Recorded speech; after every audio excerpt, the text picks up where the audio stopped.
You've spent a lot of time with a lot of leaders in the different industries you've been involved with. I've been very fortunate in that respect.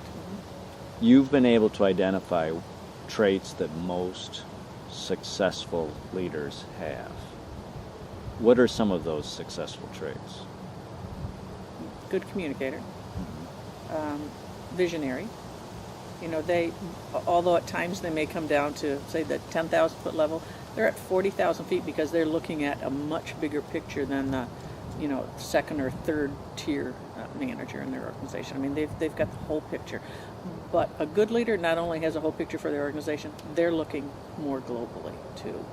I see they're a good motivator, that they are able to identify both internally and externally what all their assets are, and then recognize how to appropriately use them. So I heard you say good communicator, good visionary, ability to motivate, and how to put all those pieces together.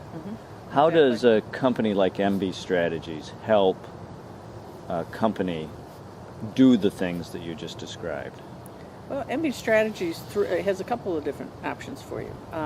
Through executive coaching, you maybe have the basic skills, but and you don't recognize that you do. So maybe it needs a little encouragement, a little fine tuning, more one-on-one, some one-on-one to talk about what you're doing, how you can maybe do it a little bit better. And sometimes people need, they do make a great widget, but they need some encouragement and some of these other more human-related factors. We could certainly help along the lines of strategic planning. Do you really know what your assets are? Do you really know where you want to go? So with what you have, how do you get where you want to go? And then when you figure out where it is you want to go, we'll help you develop the implementation strategy to get to that end point. Along the lines of, if you're looking at doing some, getting into a different line, we can help you analyze where you are not from a strategic planning standpoint, but more of what other opportunities might your organization have, what other applications, what other processes might diversification strategies. Exactly. What other sorts of things could you be thinking about doing to include in that strategic planning? One of the areas that you and I have spent some time in, and I think have developed a world-class program around leadership development. We wanted to make sure that we were providing content that was very valuable, that we thought had a lot of merit to key leaders at all levels, but especially leaders who wanted to make a difference. Can you talk for a minute about why we wanted to focus primarily on people who are ready to move forward as opposed to doing therapeutic leadership training?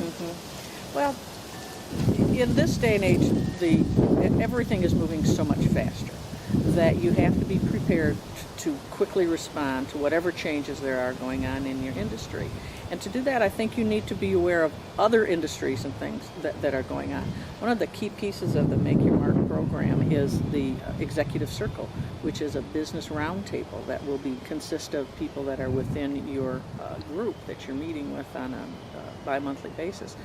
That is kind of your own personal board of directors. When we talked about some executive coaching, which we will do one-on-one, this is a bigger picture where it's like, this is what I'm doing, what do you do about this, is this an issue for you, how do you handle it?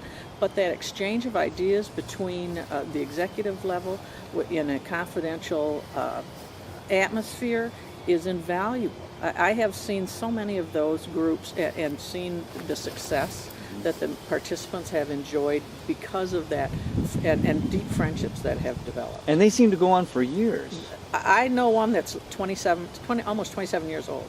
And that to me is a fantastic testament to the value that a confidential group of peers where I can learn and grow and share as a part of my leadership development is huge. I want to shift gears and talk a little bit about, we have this beautiful backdrop of the Country Club of Lansing. And we had a chance we've had a chance to talk to Joe Reed, the president, about the strategic planning process that the Country Club of Lansing has gone through.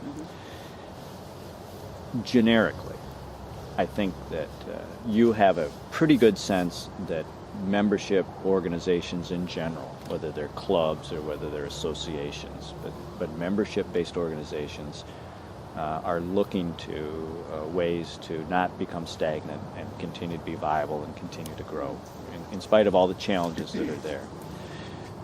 How does a membership-based organization take advantage of a company like MB Strategies to help it find its next dimension or its next growth strategy?